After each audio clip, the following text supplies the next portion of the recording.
नमस्कार दोस्तों, स्वागत है आपका आपके अपने YouTube channel digital health with DC. इस वीडियो में हम बात करने वाले हैं नई शिक्षा नीति के अंतर्गत आपको बीएलओ के रूप में अगर आप कार्य कर रहे हैं तो उस कार्य से आपको किस प्रकार से मुक्ति मिल सकती है। यानी कि आप अगर बीएलओ के रूप में कार्य नहीं करना चाहते हैं और नई शिक्षा नीति के प्रावधान के तहत आप ये चाहते हैं कि आपको भी इस कार्य से मुक्त रखा जाए, तो संपूर्ण प्रक्रिया मैं आपको बताने वाला हूँ कि नई शिक्षा नीति के अनुसार आप किस प्रकार से इस कार्य से मुक्त हो सकते हैं, आगे क्या प्रोसेस रहेगी, सारी जानकारी आपको इस वीडियो के माध्यम से बताने वाला हूं। तो चैनल को सब्सक्राइब नहीं किया तो अवश्य कर लीजिए, क्योंकि आगे भी आपको इसी प्रकार के कई वीडियो मिलने वाले हैं। तो चलिए देखते हैं इस वीडियो को।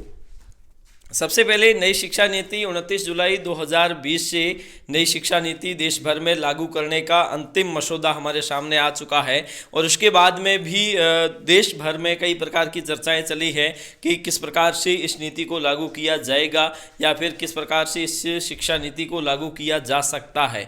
अब इस शिक्षा नीति में कुछ ऐसे प्रावधान हैं जो हमारे लिए महत्वपूर्ण भी है और बहुत ज़्यादा बदलाव लाने वाले हैं, और इनमें से एक बदलाव जिसकी हमेशा चर्चा रही है और जिसको लेकर शिक्षक समुदाय हमेशा अग्रसर रहा है वो है बीएलओ को, शिक्षक अगर कोई बीएलओ लगा हुआ है तो उसको उस कार्य से मुक्त रखा जाए। यानी कि शिक्षक को शिक्षा के अलावा अन्य कार्यों से, अतिरिक्त वर्क से अलग रखा जाएगा, यानी कि वो कार्य उसे नहीं दिए जाएंगे। तो ये दरअसल प्रावधान है ऐसा कि अन्य कार्यों से, विशेषकर एक ही कार्य जो चुनाव का कार्य होगा उसमें उन्हें लगाया जा सकता है और अन्य कार्यों से उन्हें मुक्ति मिल जाएगी। और अगर आप एक बीएलओ है और बीएलओ के कार्य से मुक्त होना चाहते हैं तो आपके लिए भी ये बहुत ही महत्वपूर्ण होगा। और अब हम बात करते हैं कि अगर ये शिक्षा नीति कब तक लागू होगी, और मुझे लगता है कि इस शिक्षा नीति को पूरे देश में इम्प्लीमेंट करने में लगभग 2 से 3 साल लग जाएंगे। ठीक है, और 2 से 3 साल लग जाएंगे, इसका मतलब ये है कि 2 से 3 साल तक किसी प्रकार का कोई बदलाव होने वाला, हाँ बदलाव होगा लेकिन धीरे धीरे सारे बदलाव होंगे। जैसे कि किसी भी व्यवस्था को लागू करने में धीरे धीरे जो समय लगता है वो स्वाभाविक रूप से यहाँ पर भी समय लगेगा।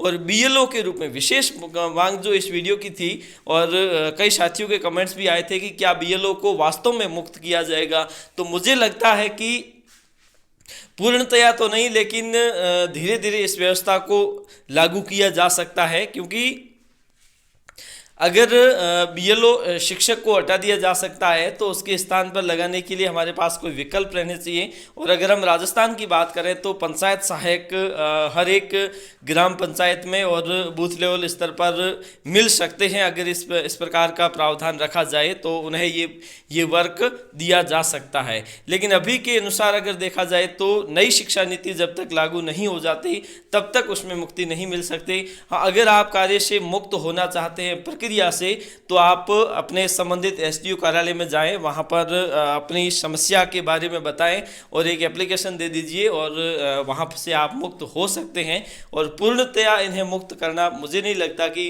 इतना सरल भी होगा। धन्यवाद।